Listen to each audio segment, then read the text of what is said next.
네, 우리에게 주시는 말씀은 고린도전서 13장 1절에서 3절까지 말씀입니다. 한 목소리로 함께 성경 말씀 봉독하겠습니다. 내가 사람의 방언과 천사의 말을 할지라도 사랑이 없으면 소리나는 구리와 울리는 꽹과리가 되고, 내가 예언하는 능력이 있어 모든 비밀과 모든 지식을 알고 또 산을 옮길 만한 모든 믿음이 있을지라도 사랑이 없으면 내가 아무것도 아니요, 내가 내게 있는 모든 것으로 구제하고 또 내 몸을 불사르게 내줄지라도 사랑이 없으면 내게 아무 유익이 없느니라. 아멘. 네, 사랑이 없으면 아무것도 아닙니다. 네, 지금 우리가 묵상한 이 13장 1절과 2절과 3절에 반복되는 말씀은 사랑이 없으면 아무것도 아니다 라고 말씀하고 있습니다. 자, 13장의 말씀을 이해하기 이전에 이제 12장의 말씀을 잠시 보아야 됩니다. 자, 12장에서는 이렇게 시작을 합니다. 형제들아, 내가 신령한 것에 대하여 나는 너희가 알지 못하기를 원하지 아니하노니, 이렇게 말씀합니다.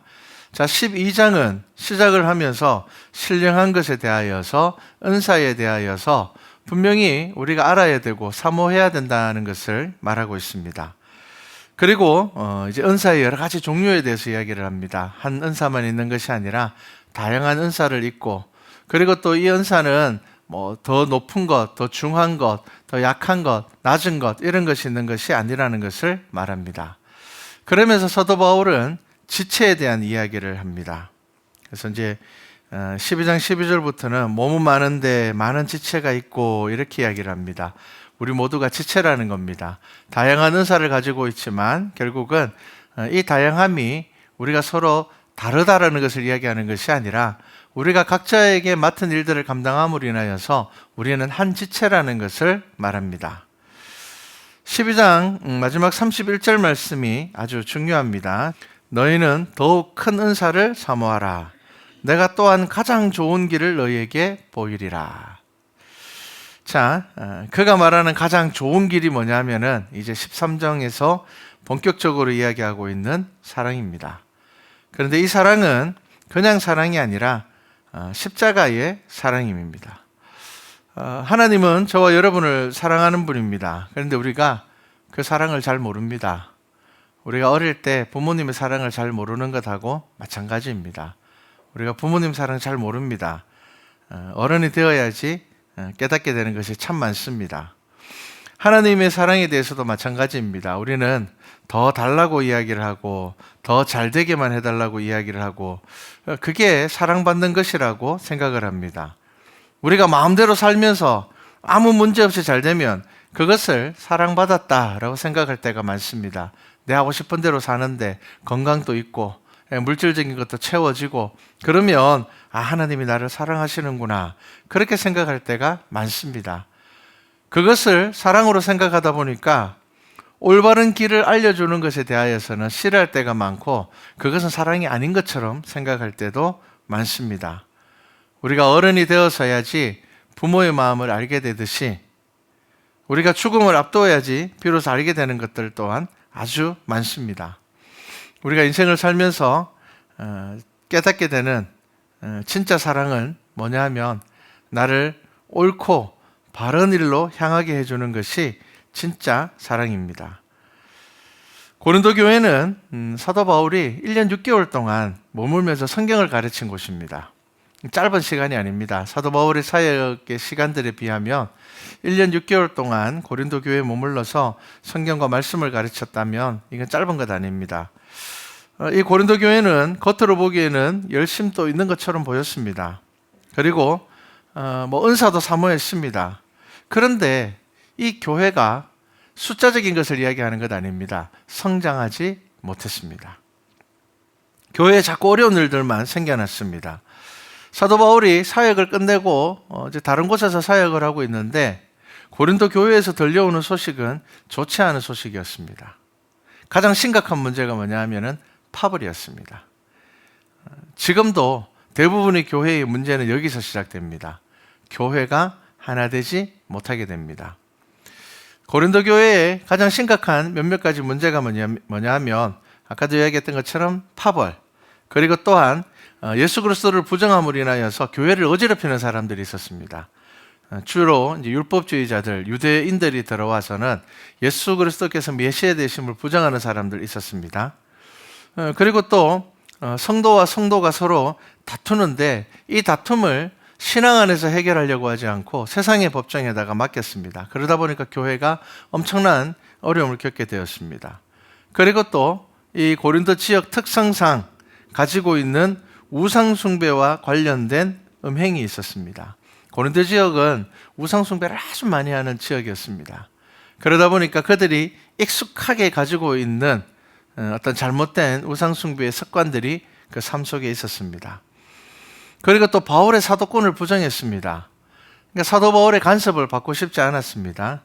그리고 은사의 문제가 있었습니다. 방언을 하는 사람들이 방언을 하지 못하는 사람들을 향하여서 야, 너희들 믿음이 좋지 않은 거야. 어떻게 방언도 못하냐. 당연히 하나님을 믿으면 성령의 은혜를 입으면은 방언도 하고 예언도 하고 그래야 되는 거지. 이렇게 이야기를 하게 됩니다. 그리고 또 헬라 철학의 영향을 받아서 부활을 인정하지 않았습니다. 자, 이런 문제들이 이 고린도 교회 안에 복합적으로 있었습니다.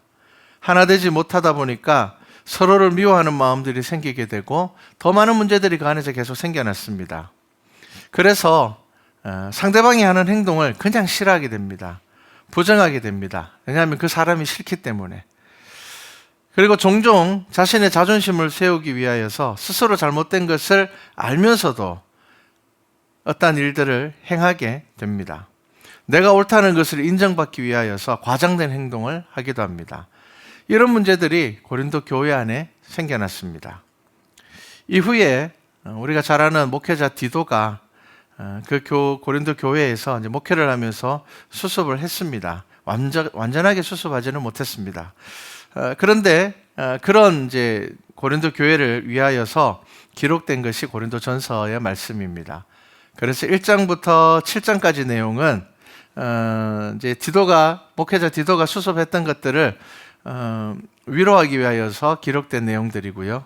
그 다음에 8장과 9절 말씀은 지금 예루살렘이 큰 어려움을 겪고 있는데 예루살렘의 교회를 위하여서 우리가 헌금하자, 그래서 좀 도와주자, 이런 내용이 중심이고요.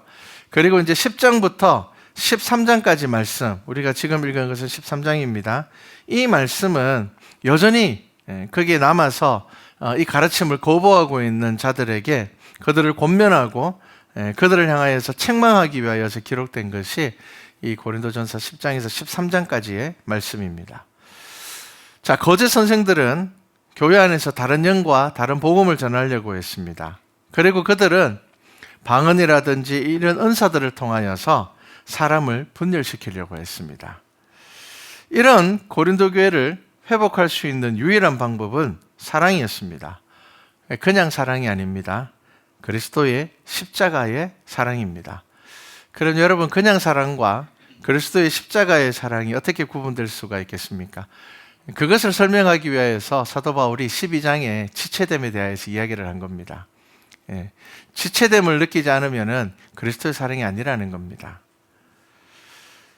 우리가 서로를 상하여서 그냥 같은 교회 공동체, 그냥 우리 같은 교회 다니는 사람이야, 이 정도가 아니라 우리가 말씀과 찬양계 우리 모든 성도들은 우리 각자의 서로의 지체가 되어야 됩니다.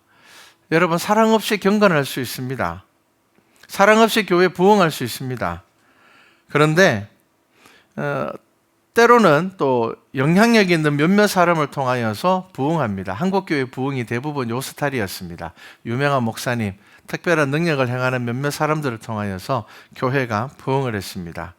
그런데 여러분, 사랑 없는 교회는, 사랑 없는 경건과 부흥은 생명을 살리지 못합니다.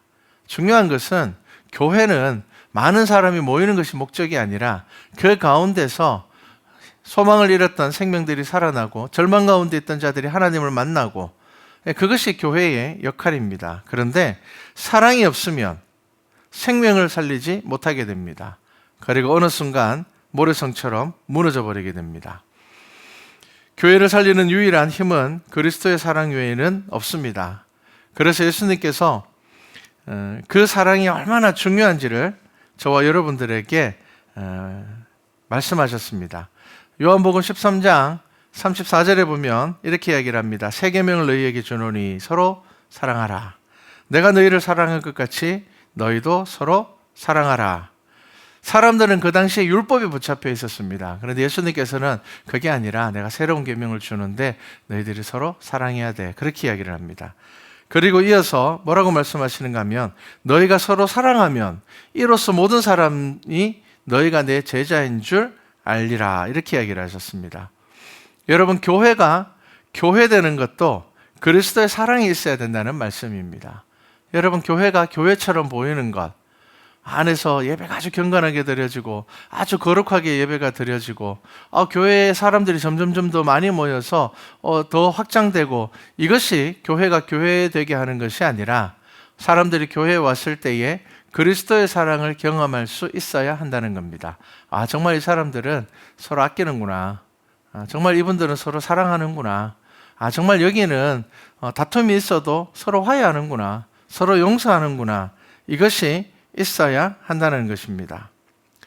자, 그리고 요한복음 14장 15절에는 이렇게까지 말씀합니다. 너희가 나를 사랑하면 나의 계명을 지키리라. 이렇게 이야기를 합니다. 말씀을 온전히 지키기 위해서 필요한 마음도 하나님을 사랑하는 것입니다. 여러분, 사랑하게 되면은 무엇인가를 해야 되냐 말아야 되냐 사실 고민하지 않습니다. 우리가 누군가를 사랑하면은 내가 저 사람을 위해서 이걸 해야 돼 말아야 돼 심각하게 고민하지 않습니다. 이거 하면은 좋아할 거야. 이렇게 하면 싫어할 거야. 압니다. 바로 이것이 사랑이라는 겁니다. 사랑은 이익이나 성과를 따지지 않습니다. 그러다 보니 사랑이 사라지면은 이익이나 다른 것들을 따지게 됩니다. 요한복음 15장 9절에 예수님께서 나를 사랑하신 것 같이 나도 너희를 사랑하였으니 나의 사랑 안에 거하라. 그렇게 말씀하십니다. 여러분, 교회는 어떤 공동체입니까? 그리스도의 사랑 안에 거하는 공동체입니다. 그렇기 때문에 사단은 교회에서 무엇을 뺏으려고 하겠습니까? 이 사랑을 뺏으려고 합니다. 사랑 없는 교회를 만들려고 합니다. 그러면 교회는 자연스럽게 무너집니다. 제가 지난주를 지나면서 목사의 딸이라는 책을 읽었습니다. 1970년대 우리나라를 대표하는 목사님의 딸이 고백하는 아픈 가족사입니다. 한국교회가 지금도 여전히 존경하고 있습니다. 그리고 한 교단을 대표하는 신학교의 뒷동산에 묻혀있는 아버지를 향한 딸의 원망과 아픔과 슬픔을 말하고 있습니다. 아버지가 가식적인 이중생활을 했기 때문에 상처받은 거 아닙니다. 사람들 앞에서는 막 거룩하게 행하고 집에 와서는 예수 안 믿는 사람처럼 행했기 때문에 상처받은 게 아닙니다.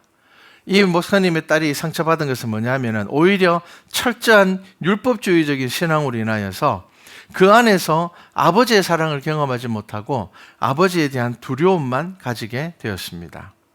어릴 때 너무 많은 상처를 받았습니다.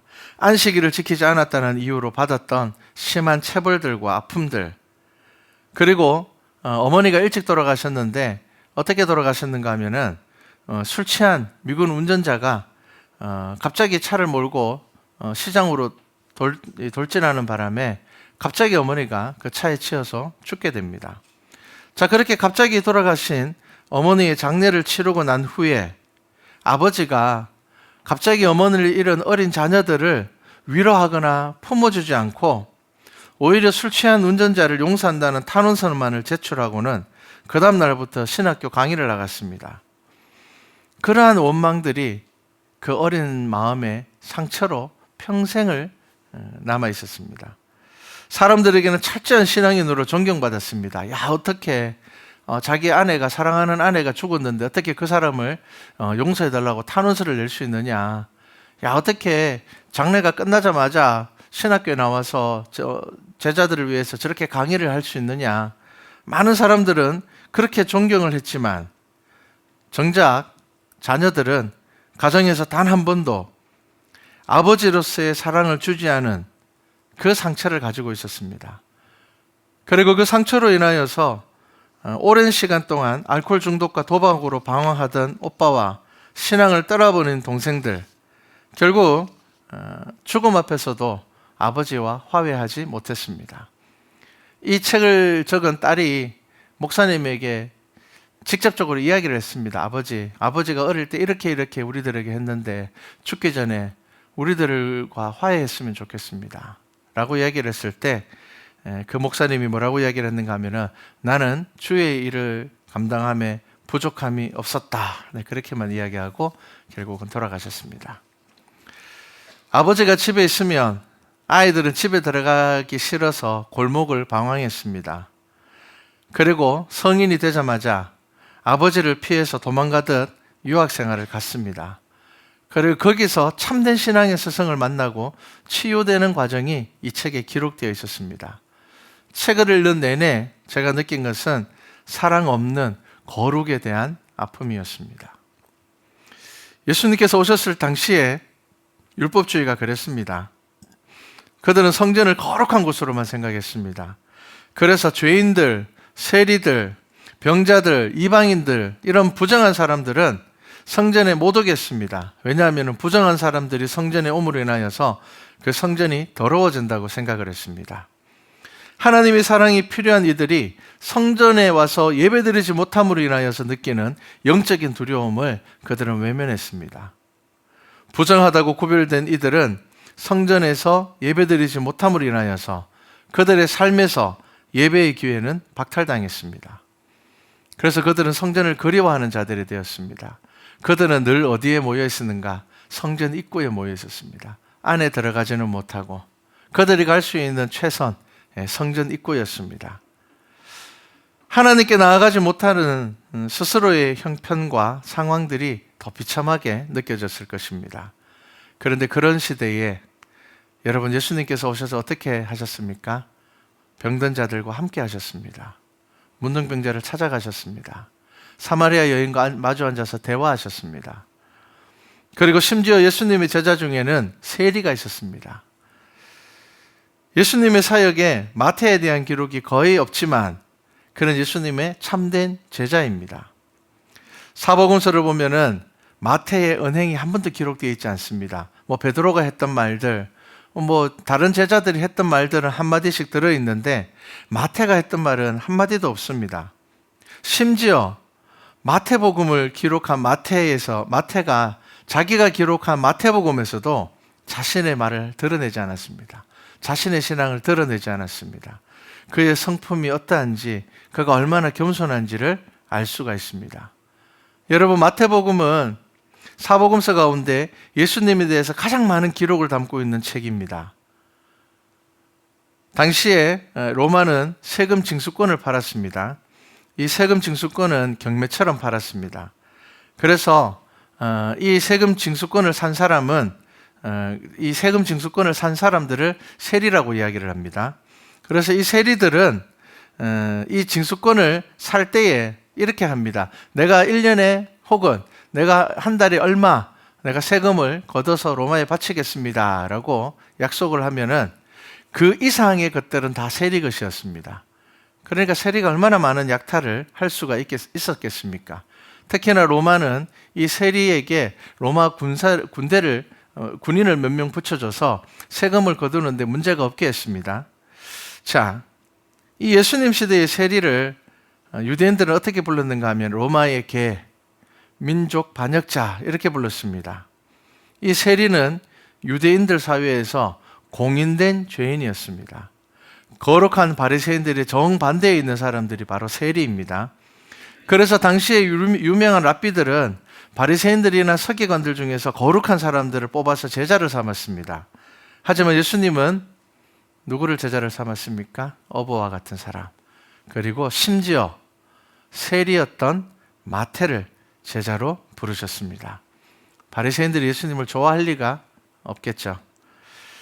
로마의 순교력에 따르면 마태는 에티오피아에서 사역을 하던 도중 나다바라는 도시에서 순교했다고 전해집니다. 마태의 본래 이름은 레위였습니다. 레위. 그런데 예수님께서 그를 부르시고는 뭐라고 이야기를 합니까? 마태라 그렇게 부르셨습니다. 여러분, 마태라는 이름의 뜻이 무엇인 줄 압니까? 하나님의 선물입니다. 여러분, 예수님의 사랑이 느껴지십니까? 예수님께서는 저와 여러분을 오늘 이렇게 부르시고 저와 여러분들을 이렇게 사랑하십니다. 우리의 삶의 자리가 어떠하든, 우리의 형편이 어떠하든, 우리가 정말 죄 가운데서 벗어나기 위해서 노력하지만 우리가 늘 죄 가운데 머물러 있는 우리를 스스로를 보면서 자책하더라도 하나님께서는 저와 여러분들을 사랑하십니다. 그리고 언제나 저와 여러분들을 기다리고 계시는 것입니다. 예수님은 편견 없이 사랑하셨고 그들에게 사랑을 가르치셨습니다. 그리고 십자가의 길을 가심으로 인하여서 그 사랑을 저와 여러분들에게 보여주셨습니다. 여러분, 그렇기 때문에 교회에서 가장 중요한 것이 무엇입니까? 그리스도의 사랑입니다. 다르게 이야기를 하면은 교회에서 그리스도의 사랑을 경험하지 못하면 교회는 가장 중요한 것이 없는 겁니다. 고린도전서 13장 우리가 1절부터 3절을 읽었습니다. 자, 이 고린도전서 13장 1절과 3절이 중요한 것은 뭐냐면 이 1절과 3절에 우리 교회가 가장 중요하게 생각하는 거룩한 종교 행위들이 다 담겨 있습니다. 자, 1절은 뭡니까? 사람의 방언과 천사의 말을 할지라도 이렇게 이야기를 했습니다. 이것은 방언을 이야기하는데 통역을 할 수 있는 방언을 일반적으로 방언이라고 이야기했고요. 통역되지 않는 방언을 천사의 말이라고 이야기를 했습니다. 그러면 이 말은 그 당시에 고린도 교회에서 사람들이 하던 그 방언을 이야기를 하고 있습니다. 자, 그리고 2절은 뭡니까? 내가 예언하는 능력이 있어, 이렇게 이야기를 합니다. 예언과 선지자는 유대인들에게 있어서 가장 존경받는 사람들이고 예언하고 하나님의 말씀을 전하는 선지자들은 가장 큰 은사라고 생각을 했었습니다. 그리고 3절은 뭡니까?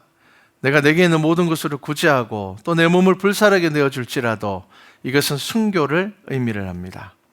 자, 당시 교회가 가장 중요하게 생각하고 있는 모든 은사와 그 행위를 하더라도 사랑이 없으면 아무것도 아니라는 겁니다.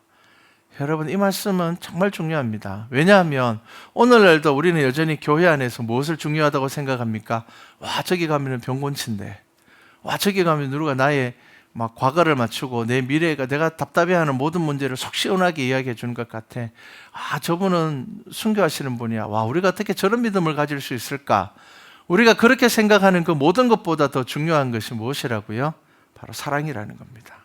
그리스도의 사랑입니다. 그리고 이 사랑은 우리가 지체가 될 때에 비로소 알게 되는 것입니다. 여러분, 지체가 무엇입니까?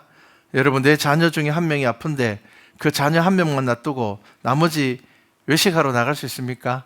못 나가죠. 다른 사람이 아무리 건강해도 그 한 자녀가 중심이 되는 겁니다. 그것이 바로 지체입니다. 왜 그렇습니까? 지체는 곧 나이기 때문입니다. 여러분, 이 마음이 교회에 있어야 한다는 겁니다. 그리고 이것이 그리스도의 사랑입니다. 예수님께서 십자가를 지신 이유입니다. 여러분, 예수님께서 예수님을 잘 따르는 사람들만 위하여서 십자가를 지셨습니까? 그렇지 않습니다. 예수님께서는 십자가 아래에서 예수님을 향하여서 저주하고 침뱉고 돌을 던지는 그 모든 사람들을 향하여서 어떻게 하셨습니까?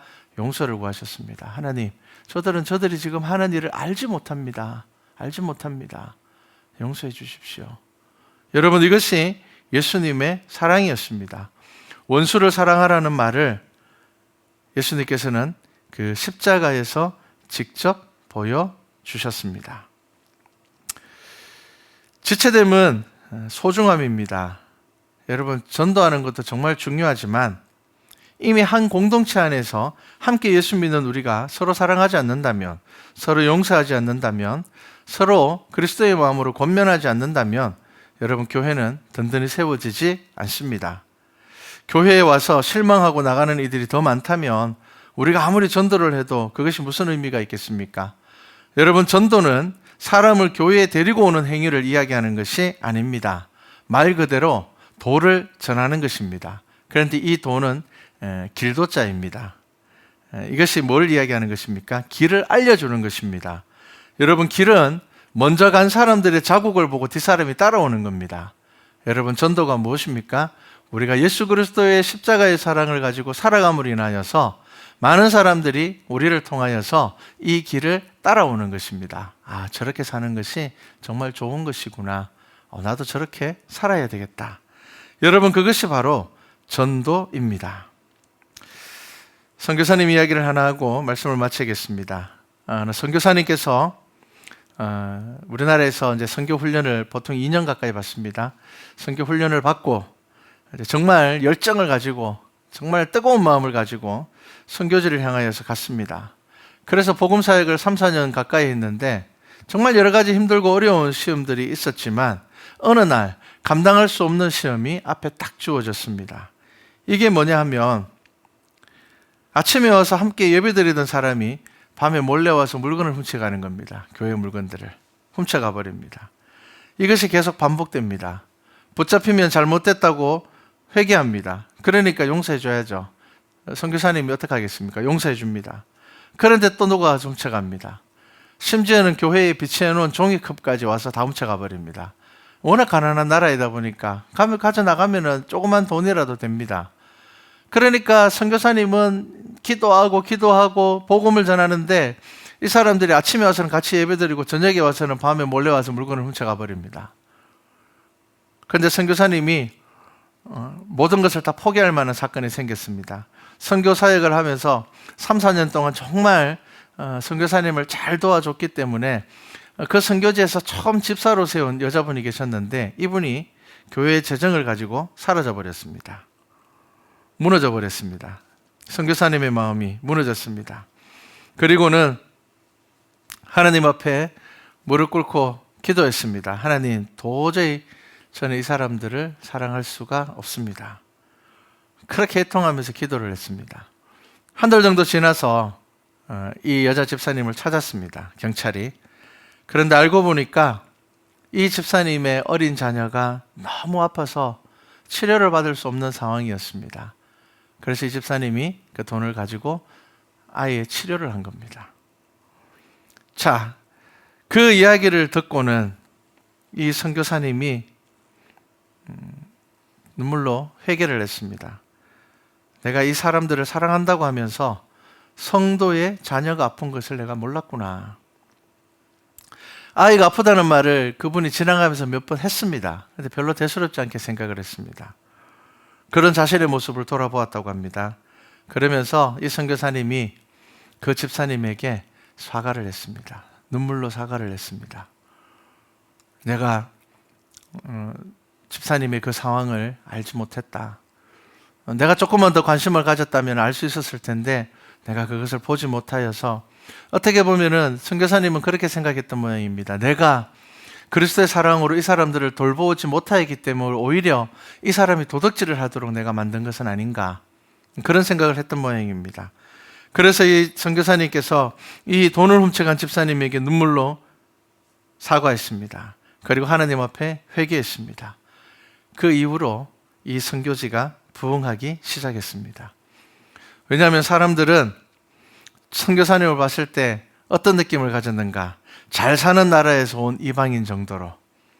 그죠?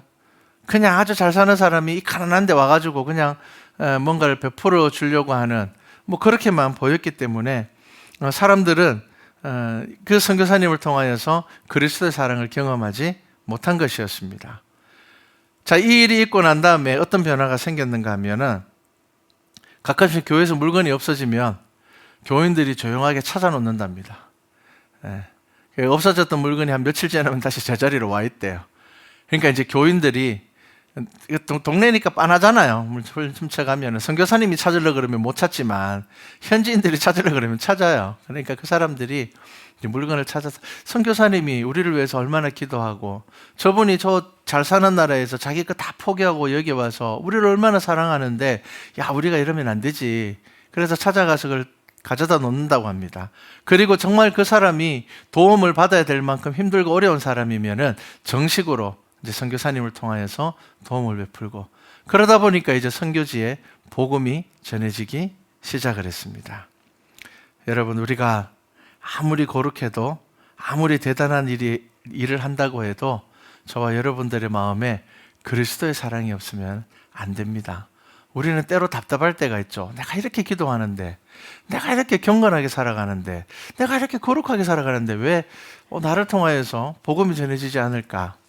하나를 점검해 보시기 바랍니다. 내 속에 그리스도의 사랑이 있는가? 여러분, 이 코로나를 지나면서 우리 안에 있는 사랑을 점검하시기 바랍니다. 여러분, 이것은 무조건적인 사랑을 이야기하는 것 아닙니다. 지체된 마음으로 사랑하되 우리는 말씀의 진리를 떠나서는 안 됩니다.